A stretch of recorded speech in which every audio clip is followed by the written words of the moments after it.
Coming up on Locked On Dodgers. Clayton Kershaw took the high road when the Padres mocked him on their scoreboard. His teammates took the let's kick their butts road, and that's what they did. Since mocking Kershaw, the Padres have dropped 5 straight to the Dodgers, including all 3 this weekend. It was a great series, fun to talk about. We got a lot to talk about with that series, and then we'll talk a little bit about the upcoming series with the Twins. That's what's on tap, so let's get Locked On Dodgers. You are Locked On Dodgers, your daily Los Angeles Dodgers podcast. Part of the Locked On Podcast Network, your team every day.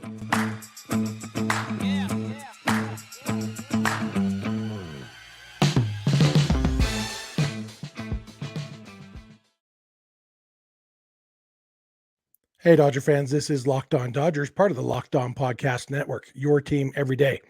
Thank you for making Locked On Dodgers your first listen every weekday morning. Remember, this show is free and available on all podcast platforms and on YouTube simply by searching for Locked On Dodgers. Or even better, go ahead and subscribe wherever you're watching or listening right now. Then you can become an everydayer just like we are. This is your first time with us. I am Jeff Snider. That guy next to me is Vince Samperio. Vince and I are both lifelong Dodger fans, just like you are. We've also both spent time covering the Dodgers in the press box and the locker room. So we're not quite insiders, but we're bringing the smart fans perspective on our boys in blue every weekday morning. And Vince, speaking of our approach to this podcast, I got a pretty cool message the other day from a listener that I just wanted to read a little bit. It's from Mike Markham on Twitter, and he said, "You and Vince do a great job on your show. The reason I prefer it over any other daily Dodgers podcast is because you both let the Dodgers be the star of the show, whereas other hosts try to be outlandish or try to draw attention to themselves and make them the stars. With you and Vince, I feel like we are just sitting around a table, eating a sandwich and diet soda, and just talking about what happened at the game last night. Thanks for doing what you do." And honestly, I think if we were trying to describe our goal in this show, that's kind of it. You know, we're not big on hot takes. We're not big on, I mean, sometimes we'll do fun, like goofy. I remember we did one that I really liked where we, something compared, picked which planets in the solar system each Dodger would be or something. But that's like off-season content. But like during the season, it's like, we want to talk Dodgers. You know, there's so much to talk about. And so if you're looking for hot takes, don't hit stop. Obviously, let the episode finish, but you're not going to get many hot takes here. But we are going to tell you what we think. And we're pretty knowledgeable, intelligent Dodger fans. And I do think we try to do a show that we would enjoy listening to. And I think we do a pretty good job with it. And I appreciate Mike agreeing with us. Yeah, I'm not one for hot takes. I'm funny in real life, but I feel like when I'm talking about the Dodgers, you know, I can't force it in sometimes. So just, you know, if it happens, it happens. But yeah, we're here. Like I said, I have these conversations with other people before we even get in to talk about stuff. And then we have similar opinions or similar thoughts most of the time anyway. So it just kind of works out. Yeah, I love talking Dodgers more than pretty much anything else. So this weekend was a fun one to talk about. The Dodgers swept the Padres. I was kind of hoping Nelson Cruz would hit a 2-run homer in the 9th inning just so that all 3 games could be 4-2. But I did decide even before he struck out against Justin Brule that I would rather have the final game of the series be 4-0. Overall, Dodgers outscored the Padres 12-4. And Vince, I am starting to think maybe winning the offseason isn't that important in the regular season. Yeah, I mean, obviously, there's a lot of different ways you can go about this. Like, if you were a fan of the other side, you would be like, oh, you know, maybe the regular season doesn't matter so much as we saw last year, blah, blah, blah. But that was, you know, considering the fact that you're in the playoffs as of right now, the Padres, I don't think would be in the playoffs. They're under 500. But, you know, on the Dodgers side, yeah, it's one of those things where we kept preaching all off season. Yes, the Dodgers didn't make the big move. They didn't make the big splash, but they were still a good team. Like the what was under the hood was still a very, very, very good team that was capable of winning 90, 95 games and, you know, maybe more if they catch a hot streak and maybe a little less if they catch a cold streak. But, you know, they were 111 wins last year. They didn't get, you know, more than 20 wins worse in the offseason. And right now the team's clicking. And we talked about, I mean, obviously they still have tough series coming up, but we talked about May being a tough month. And they've only lost, 2 games this month. So, you know, they're doing a good job with what they've been given and what they're doing, and everything's come together. And as we saw with these games, you know, the offense never exploded. They outscored the Padres 19-7 in these 5 wins, less than 4 runs a game, but they're also not allowing less than 2 runs a game. So that's a good recipe for success. Yeah, absolutely. And it's Yeah, like you said, in the offseason, you look at what they actually lost of value and what they're replacing it with. And I said all offseason, you're losing Tyler Anderson and Andrew Heaney, and you're replacing them with Dustin May and Noah Syndergaard. Obviously, Syndergaard hasn't panned out yet. Dustin May has been about as good as we could have hoped for in his first season back from Tommy John surgery, and he seems to be getting better. Tony Gonsolin is back and healthy. He looked great on Sunday. Obviously, not quite as efficient as he would have been. Not totally inefficient, but just with his pitch count down, he was only able to go 5 innings because he's not totally stretched out yet. And on the offensive side, they lost Trey Turner and they lost Justin Turner. That's the only things of value that they lost on the offensive side. Everything else was Joey Gallo and, guys who weren't really that good anyway. And they replaced Trey and JT with JD Martinez, which JD is having a better season than JT so far this year. Obviously he was hurt. There's some of that, but losing Gavin Lux was a big deal in spring training. They've definitely overcome that so far. As of right now, the Dodgers have the best record in the National League. And again, like you said, regular season doesn't actually matter that much. The goal is to get to the postseason. And the Dodgers learned last year, no matter how good you are in the regular season, it doesn't really matter that much. But your chances of winning the postseason are the best if you have a really good team. And this Dodgers team is winning with pitching and timely hitting. And those are things that will carry you through in October if you can do that. The 2020 Dodgers, when they won the World Series, they had a ton of 2-out runs scored in that World Series, in that postseason. And we're seeing that this year in the regular season. They're scoring a ton of 2-out runs, which is awesome. And the pitching, this stretch of 15 games or whatever, pitching has been just outstanding. The starters and the bullpen have been lights out. Yeah, it's been fun to watch. And, you talk about the timely hitting and, okay, they only score 4 runs, but let's just talk about Saturday's game. Like, you only score 4 runs, or Friday's game when May started Friday. You score the 4 runs. He had 2-0 lead, and then the Padres get it. May gets tired a little bit, gives it up, so it's 2-2. Right back the next inning, you got Mookie Betts and Freddie Freeman going back to back. And, that's the biggest part of this is that when Mookie Betts and Freddie Freeman are going, obviously this offense is going. And Will Smith, added to that mix as well. And, whether they're not putting up 8-10 runs, but the guys that are putting up those runs are, Mookie Betts has a hand in it, Freddie Freeman has a hand in it, and then those guys are getting on base. And then, later on in the lineup, Miguel Vargas is getting big hits, and James Outman at other times. So it's one of those where, and especially right now, they're offensively, they're the healthiest they've been all season. That's a big benefit. The lineup looks good again. Even with Rojas and Barnes in the lineup on Sunday, kind of how we talked about last week, we tried to avoid that Mookie played shortstop on Saturday instead. But regardless, they scored enough, and it was top of the order. It was the rookies and, the timely hitting and the pitching. I mean, the starting pitching has been great other than Syndergaard. And when the time Syndergaard only went 1 inning, the bullpen, closed out that game for him. Victor Gonzalez is stepping up and looking good. Justin Brule continues to look good. Caleb Ferguson's looked really good. And then you got Evan Phillips back to the Evan Phillips of last year. Gratterall, still mixed bag, but he gets weak contact. And, sometimes he gets more unlucky than other guys. But it's been a good run.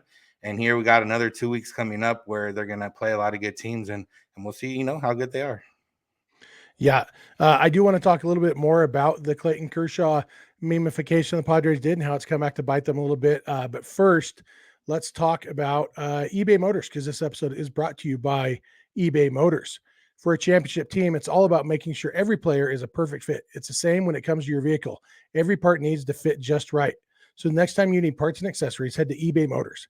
With eBay Guaranteed Fit, you can be sure every part you need fits right the first time around. Just add your ride to My Garage and look for the green check to know the part will fit or your money back. Because just like in sports, confidence is the name of the game when you shop on eBay Motors. And with over 122 million parts to choose from, you'll be back in the game in no time. After all, it's easy to bring home a win when the right parts are guaranteed. Get the right parts, the right fit, and the right prices on ebaymotors.com. Let's ride. eBay Guaranteed Fit, only available to U.S. customers. Eligible items only. Exclusions apply. All right, we are back. We want to thank you again for making Locked On Dodgers your first listen every weekday morning. I also want to tell you about SiriusXM and the SiriusXM app, the SXM app. If you aren't able to sit down and watch the Dodger game, for example, tonight's game at 7:10 LA time, opening the series against the Twins, Great way to listen to the game, to the hometown broadcast, is on the SXM app or SiriusXM on your car stereo. But yeah, all you got to do is launch the SXM app and search for Dodgers, and you can listen to the broadcast as it's happening. Great way to follow the game. It's also a great way to listen to this podcast. You can search for Locked On Dodgers on the SXM app and find us there too.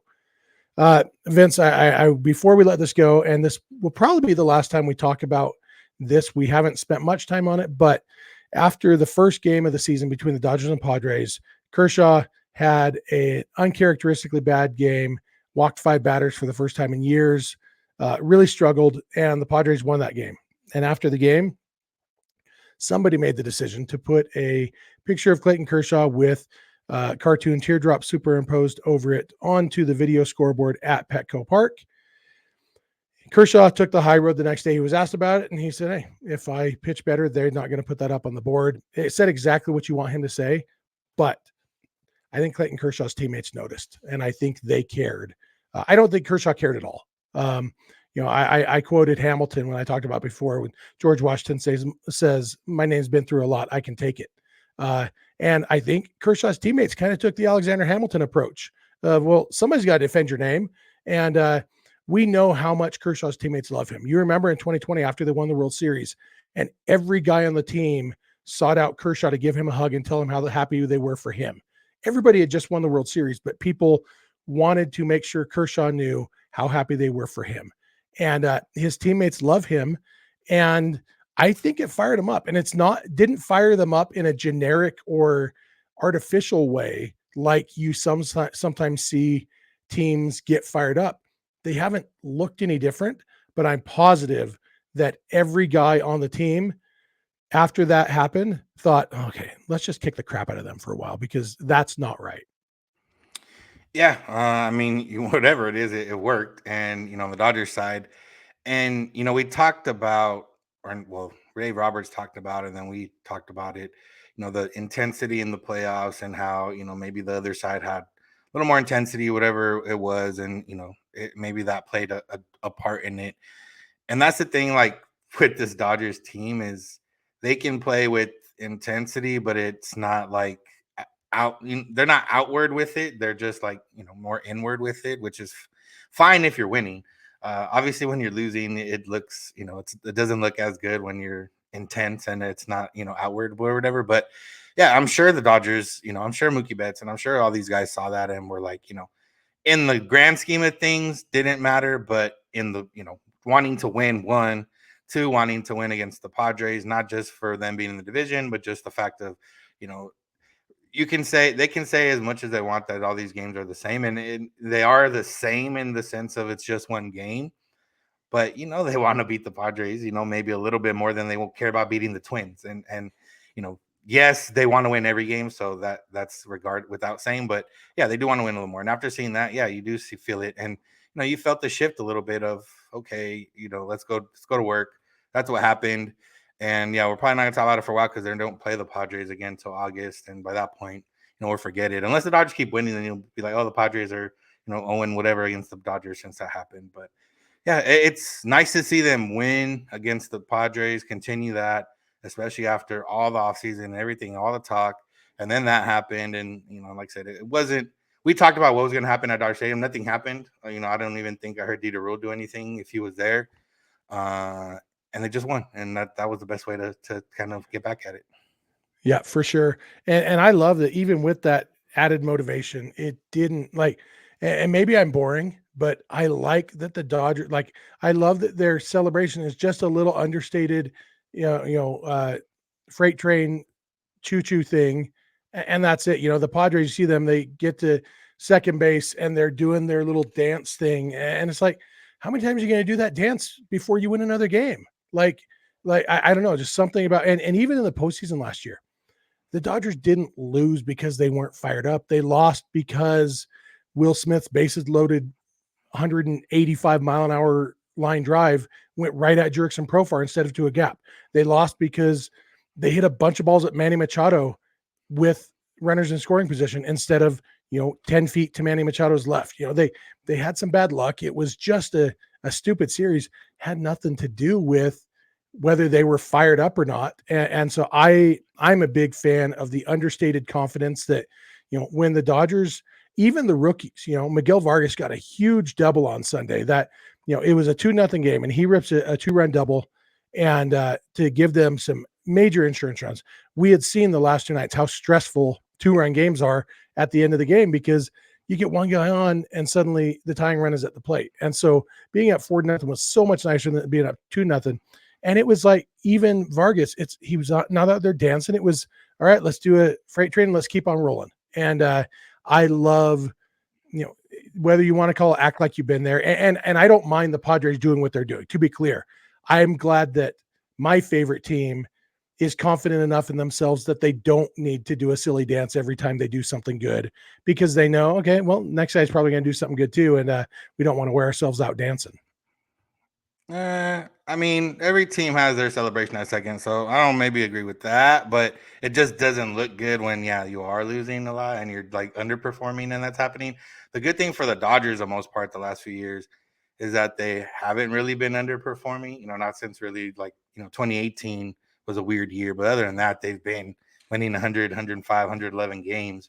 But yeah, I mean, I like the intensity, not in the regular seasons. You don't need in the regular season. I wouldn't mind seeing it more in the postseason, a little bit more like even like the home run prop thing. I like the home run props, but if the Dodgers don't find one or if they never have one, I'm not, going to be upset by it because it has to be something good. You can't just go buy like a toy or whatever. And the Dodgers had the original home run prop back in the day with the bubble machine. So, but yeah, I mean, it's the quiet confidence is fine in the regular season and it's worked for them. And I do think they have a little infusion of energy with Vargas, with Outman.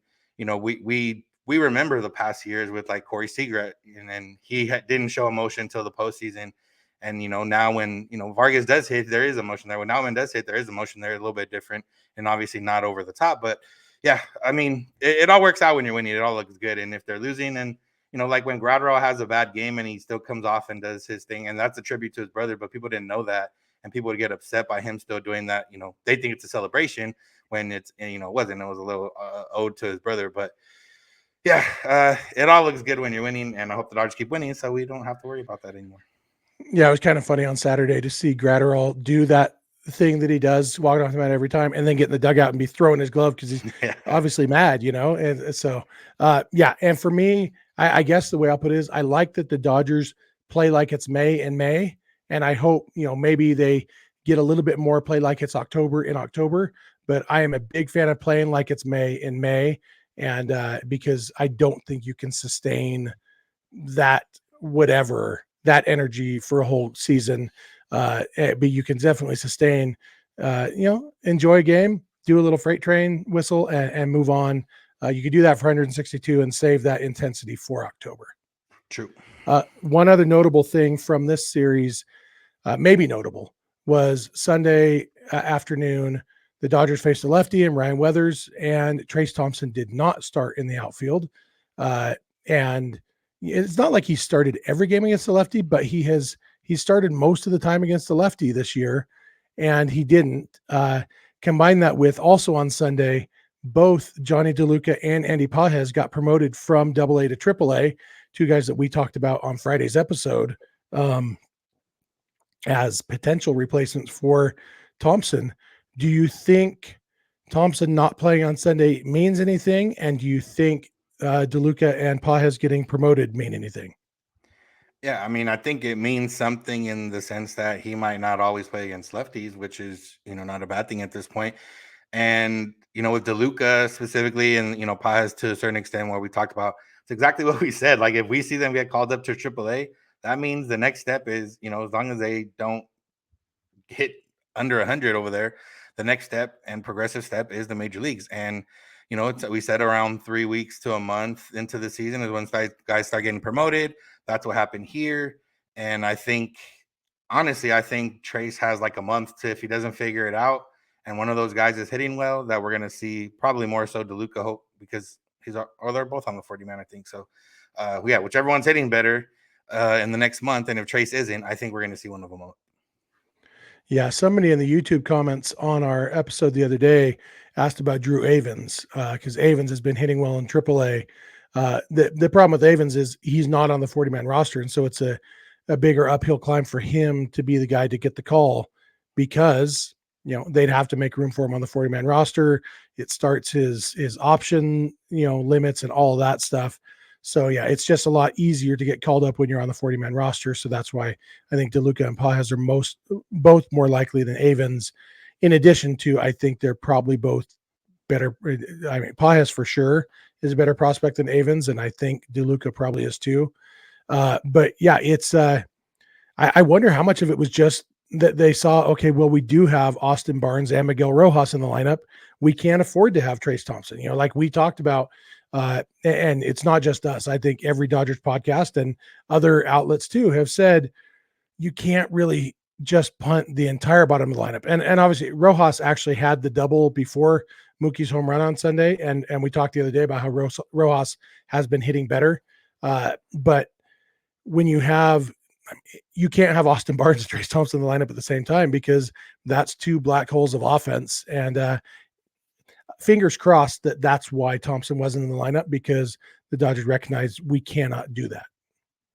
Yeah, I mean, he just got done being sick, so I don't think he was sick or anything. It's just a matter of he's not hitting. And then the other part with Avens is he's a left-hander and he's already 27. So like if you're a 27-year-old in the minors and if you're that good, you probably would have been up already. And if you could hit lefties, you would have been up already probably. So yeah.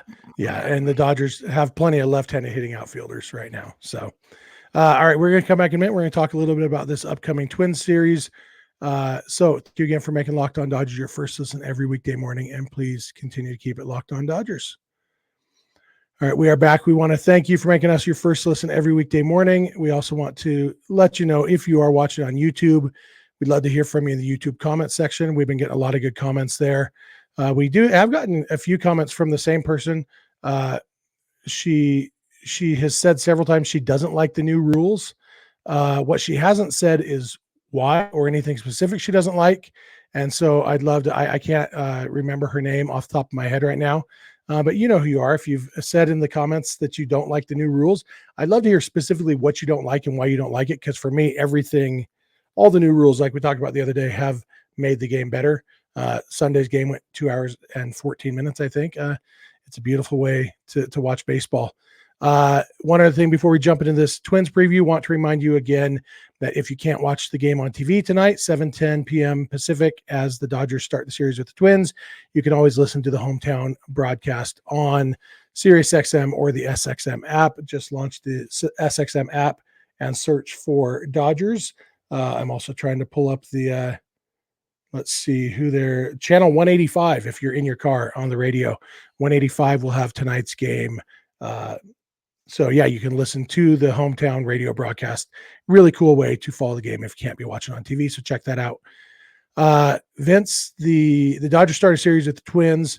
Last time the Dodgers played the Twins at Dodger Stadium, I watched Joey Gallo hit a home run off the Twins. Hopefully Joey Gallo won't be hitting any home runs in this series, because really Gallo and Carlos Correa are the only two real notable things about this series as far as like storylines. Obviously the games are important. The Twins are a good team. The games are important, but storyline wise, you got Carlos Correa, you got Joey Gallo. And then I guess the other storyline is Clayton Kershaw is pitching on Tuesday, even though his mom passed away on Saturday. Dave Roberts said that Kershaw will make his start on Tuesday and then probably step away from the team for a couple days. Obviously our condolences go out to Kershaw and his family. I've had a running gag for about 10 years now that on Facebook and Twitter, whenever I am, making my Mother's Day post, I lump Clayton Kershaw's mom in with, my mom and my wife and my mother-in-law with the people I am, saying Happy Mother's Day to, because kind of the running joke is Clayton Kershaw's mom is one of the most important people in my life because she gave me Clayton Kershaw. And so I hadn't done that post yet today. I had actually thought about it this morning, and then I saw that she had passed away. So very sad news. Baseball takes a back seat, but for Kershaw, he will pitch on Tuesday. I guess the other big storyline on the field is that the Twins have some pretty good pitchers, including Sonny Gray pitching the series finale on Wednesday. Bailey Ober is pitching Tuesday, which, uh, on paper, that's the game the Dodgers should definitely win, which probably means that's the game they'll score 1 run and it'll be a tight game. But it seems to me, Vince, like tonight's game against Pablo Lopez is a really important game because to win this series. Not that like you're punting Wednesday's game and just accepting a loss on Wednesday, but the offense is going to be at a premium on Wednesday. Winning on Monday and Tuesday would feel very good, so that you have another series win locked up going into that game. Yeah, ideally. And the thing with Pablo Lopez, he's been no slouch this season either. He just hasn't faced the Dodgers as often. But I mean, he's been good. He's got a couple miles an hour up on his fastball. He added a sweeper. He's been doing. I don't know if his last recent starts, but I know he started off the season pretty well.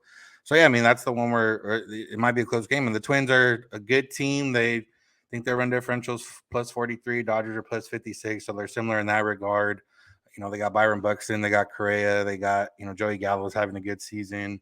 Another return of Kyle Farmer, the infielder now. So little things here and there, but yeah, it's one of those where it's a first place team. The Dodgers are going to play a first place team this weekend. They're going to play a first place team when they play the Rays later this month. They're going to play a first place team when they play the Braves.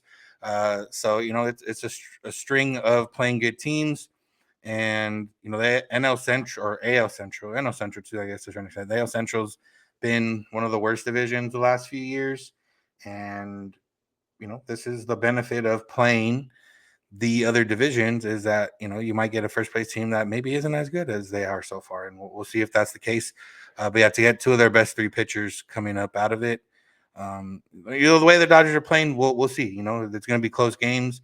I trust our pitchers as well to shut them down, and it might be some more 4-2, 4-1 victories this week, but they get it done. That's all that matters. Yeah, it'll be interesting to see what Sonny Gray does on Wednesday.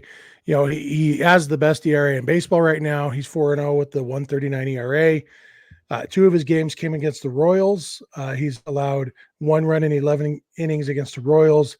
He had 0 runs in 5 innings against the White Sox, 1 run in 5 1/3 against the Cubs. So there are some teams that are a little bit weaker.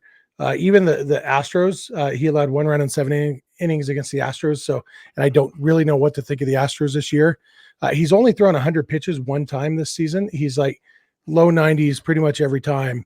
And if the Dodgers can make him throw a lot of pitches, which the Dodgers are generally pretty good at, that would be big. His walk rate isn't crazy high, but he's 3.2 walks per 9 this season, and so the Dodgers could make him throw a lot of pitches. The crazy thing is Sonny Gray hasn't allowed a home run this year, and he's always been good at limiting home runs, but he's obviously never had a 0.0 home runs per 9 before. His career is 0.9, which is solid. He is striking out more guys this year than he does normally, so it'll be an interesting one. But all 3 guys are right-handed, which plays into the Dodgers' strengths offensively. They've done okay against lefties recently, but they're still a better team against righties. It should be a fun series for as little oomph as there is. It's not a series you circle on the schedule when you get the schedule, but should be a fun series. A little bit of that. Dodger fans will definitely boo Correa. That's going to happen forever and ever. He's been having a bad season so far, so that could be good news for Dodger fans who want to go enjoy watching him struggle. But yeah, it's going to come home fans. So yeah. He's been booed by everybody. So hopefully the pitching can show up and the offense can show up at least enough. And ideally, like I said, win these first 2 games, knock around these pitchers.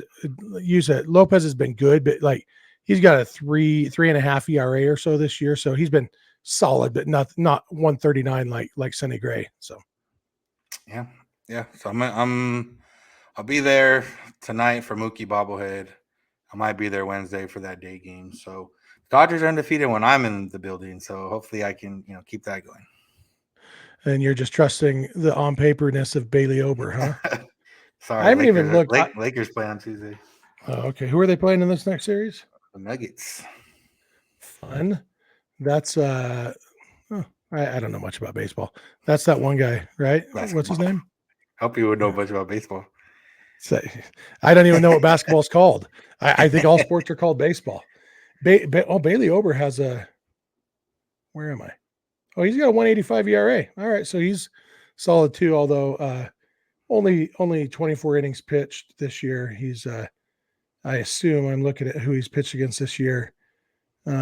Nationals, Royals, Guardians, Padres.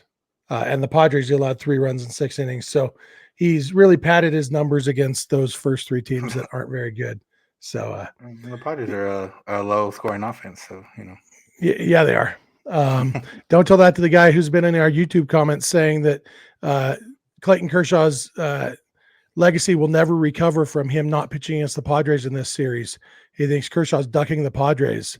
I had to point out to him that Kershaw pitched a great game against the Brewers, who are a better team than the Padres this year. But this guy didn't want to hear it. He commented on 3 different episodes about Kershaw's legacy being tarnished. So all I can say to that is thanks for listening and watching, buddy, and keep it up.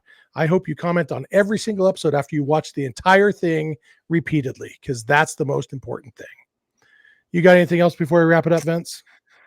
No. I know for those lists, if there's any mothers out there, Mother's Day. Well, we're recording, it's still Mother's Day, so happy Mother's Day to anybody out there. Yeah. Yep, Mother's Day was good here in my house, and hope it was good for you guys. We want to thank you for making Locked On Dodgers your first listen every weekday morning. I want to remind you to join the Everydayer Club. It's a real easy club to join. All you got to do is watch or listen every day. Super fun. Also want to remind you, if you can't watch the game on TV tonight or any game, you can always catch the Dodgers hometown broadcast on the SXM app. Just search for Dodgers. You can also catch this podcast there. Search for Locked On Dodgers. You can follow us on Instagram and on Twitter at Locked On Dodgers. Vince is on Twitter at VinceSince91. I'm on Twitter at Snydog, and the DMs are open in all of those places. Our email address is lockedondodgers@gmail.com. And our phone number for voicemails or text messages is 323-863-LOCK 5625. We are here every weekday morning, and we hope you'll be here with us. When you get in your car or sit on your couch, tell your smart device to play podcast Locked On Dodgers. And remember, you don't have to agree. You just have to listen. We'll talk to you tomorrow. Have a good one.